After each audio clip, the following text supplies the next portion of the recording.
สวัสดีพี่น้องFC แล้วก็ผู้ติดตามทุกท่านเนาะพี่น้องผมเกษตรพาเพลินมื้อนี้มาอัปเดตเจ้าลูกหมูหน่อยเบิ่งจะจากกันเลยเป็นหมูทองสาวทองแรกพี่น้องนะซึ่งก่อนหน้านี้ผมเคยอัปเดตเป็นประจำนะวันนี้เป็นวันที่ผมและทุกท่านรอคอยกันมานานนะวันนี้ก็เรียกว่าเป็นวันที่น้องหมูเพิ่นคลอดนะลูกหมูประมาณ5 โตวพี่น้องซึ่งก่อนหน้านี้ผมเคยคิดไว้ว่าน่าจะออก6 ถึง 8 ตัวนะแต่ว่าในที่สุดเขาก็ออกประมาณห้าตัวซึ่งเป็นข้อดีพี่น้องเป็นโชคดีของผมเลยก็ว่าได้ลูกหมูน้อยทั้ง5 ตัวนี่มีแต่เพศแม่พี่น้องซึ่งเป็นอีหยังที่หาได้ยากมากผมคิดว่าที่มีตัวผู้จักตัวเนาะ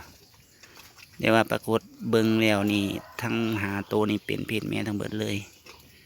นะแล้วก็สีสันสวยงามนะพี่น้องมีเจ้าน้องน้อยที่เป็นลายแต่งไทยนั่นตัวหนึ่งซึ่งนะเป็นสีคล้ายๆแม่เขาตั้งแต่น้อยๆนะสีตัวที่เหลือนั้นเรียกเลยว่าเป็นหมู3 สีนะเป็นสีไปทางพอพันธุ์ก็จะเป็นสีน้ำตาลออกดอกไล่แบบนี้พี่น้องซึ่งเรียกได้ว่าเป็นหมู3 สีก็ว่าได้นะผมเกษตรพาเพลินพี่น้องรู้สึกภูมิใจพี่น้องที่ลูกหมูคลอดมาตั้ง5 ตัวนั้นแข็งแรงสมบูรณ์นะซึ่งคลอดเมื่อวานประมาณสักบ่าย3 โมงนะช่วงนั้นเป็นวันที่ฝนตกปล่อยๆน้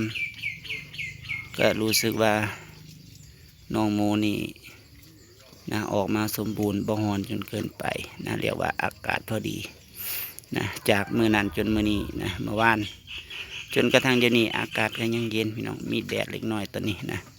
ซึ่ง1 ชั่วโมงที่ผ่านมาฝนก็ตกพี่น้องขอก็จะมีอาการประมาณนี้นะเรียกว่าชุ่มชื้นเล็กน้อยนี่เป็นลูกหมูเพิ่งคลอดได้ประมาณสัก20 ชั่วโมงพี่น้องเนาะงามน่ารักนี่แม่เขากำลังกินอาหารอยู่แม่เขาสีดำพี่น้องส่วนตัวนี้เป็นพ่อพันธุ์พี่น้องนี่เป็นพ่อของเขาใหญ่อ้วนตุปุเลยพี่น้องตอนนี้กำลังกินอาหารนี่แหละเป็นโตแม่ของเขานะเรียกว่าแม่พันธุ์พี่น้องกำลังกินอาหารเช่นกันสำหรับคลิปนี้พี่น้องผมเกษตรพาเพลินเนาะจะขอลงคลิปไว้ประมาณนี้นะถ้าพี่น้องทิดว่าดีมีประโยชน์นะพี่น้องก็ฝากกดไลค์กดแชร์แล้วก็อย่าลืมกดคอมเมนต์เพื่อแบ่งปันประสบการณ์พี่น้องสำหรับวันนี้ผมเกษตรพาเพลินต้องขอกราบลาพี่น้องไว้เดี๋ยวเพียงเท่านี้พบกันใหม่ในคลิปหน้าบ๊ายบายสวัสดีครับผม